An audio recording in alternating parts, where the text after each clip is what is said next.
आखिर मोदी जी ने G20 summit के पहले दिन ही अफ्रीका के गरीब देशों को G20 में शामिल करने का फैसला क्यों किया है, जबकि इसके पहले तक अफ्रीका के गरीब देश G20 में शामिल नहीं थे। क्या ये मोदी जी का मास्टर स्ट्रोक है? चलिए जानते हैं इस पॉलिटिकल मूव के पीछे की वजह। दरअसल भारत में चल रही G20 समिट से कुछ दिन पहले ही भारत ने G20 में अफ्रीकन यूनियन के देशों को भी शामिल करके G21 बनाने का सुझाव दिया था, जिसे अब सभी देशों ने स्वीकार कर लिया है। इससे भारत ने यह साबित कर दिया है कि भारत दुनिया के सभी अविकसित देशों का रक्षक भी है। अफ्रीकन यूनियन के सभी देश मिलकर दुनिया के 3 ट्रिलियन अर्थव्यवस्था को रिप्रेजेंट करते हैं। साथ ही इससे भारत को UNSC की परमानेंट सीट मिलने में भी मदद मिलेगी, क्योंकि यूनियन सेक्रेटरी एंटोनियो गुटेरेस ने भी ये कह दिया है कि भारत को UNSC में परमानेंट मेंबरशिप देने के लिए सहमति बन चुकी है। बस इसका फैसला अब UNSC के मेंबर्स को लेना है। वैसे गाइस, आपको भारत सरकार का ये मूव कैसा लगा कमेंट सेक्शन में जरूर लिखिएगा। शाहरुख खान की फिल्म जवान का रमैया वस्ता मैया गाना बड़ा पॉपुलर हो रहा है, लेकिन रमैया वस्ता मैया का मतलब क्या होता है और ये शब्द आया कहां से,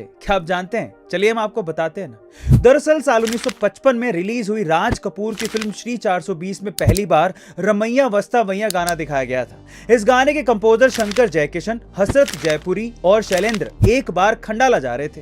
रास्ते में वो तीनों चाय पीने के लिए एक होटल पर रुके। उस होटल में रमैया नाम का एक वेटर काम करता था, जो सिर्फ तेलुगु भाषा ही समझता था और शंकर जयकिशन जी को भी तेलुगु भाषा आती थी। ऐसे में जब ऑर्डर देने के लिए जयकिशन जी ने रमैया को आवाज दी, तब वो दूसरे कस्टमर्स के साथ बिजी था।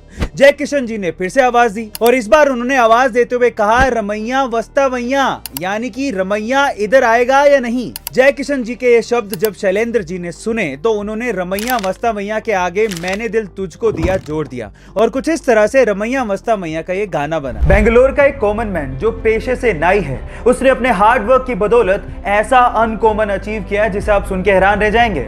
उसके पास टोटल 378 कारें हैं, जिसमें से 120 कारें लग्जरियस हैं, जैसे कि Rolls Royce, BMW, Jaguar, Audi, ये उसकी कारों के जखीरे में शामिल हैं। अब आप लोग सोच रहे होंगे कि ये सब उसे विरासत में मिला होगा। नहीं, 14 साल की उम्र में वो अखबार और दूध बेचने में मजबूर था। पापा के नाई के बिजनेस को वो आगे बढ़ा रहा था, लेकिन वो लाइफ में कुछ बड़ा अचीव करना चाहता था। फाइनली उसने रेंटल कार का बिजनेस शुरू किया और देखते ही देखते वो बेंगलोर में सबसे बड़ा रेंटल कार बिजनेस बन गया। Yes guys, I am talking about Ramesh Babu. यहां सीखने लायक बात यह है कि अगर आप हार्ड वर्क और अपने आप पे बिलीव रखते हो तो लाइफ में कुछ भी अचीव कर सकते हो। कम उम्र में ही उसके पिताजी का देहांत हो गया। घर की सारी जिम्मेदारी उसके कंधों पर थी। जैसे तैसे करके उसने लॉ की डिग्री प्राप्त की, लेकिन ट्रेडिशनल जॉब करने की बजाय उसने अपने पैशन को फॉलो करने की सोची। उसका पैशन था फनी वीडियोस बना के लोगों के चेहरे पे मुस्कुराहट लेके आना। उसने सोशल मीडिया पर बिना वल्गैरिटी की साफ सुथरी वीडियोस को अपलोड करना शुरू किया, लेकिन इनिशियल कमेंट्स में उसकी वीडियो को लोग देहाती और गवार कह के कमेंट किया करते थे, लेकिन उसने लोगों के कमेंट्स की परवाह नहीं की। वीडियो सोशल मीडिया पे अपलोड करते रहा और देखते ही देखते 15 मिलियन सब्सक्राइबर वाला इंडिविजुअल यूट्यूब स्टार बन गया। Yes guys, I am talking about Amit Badana.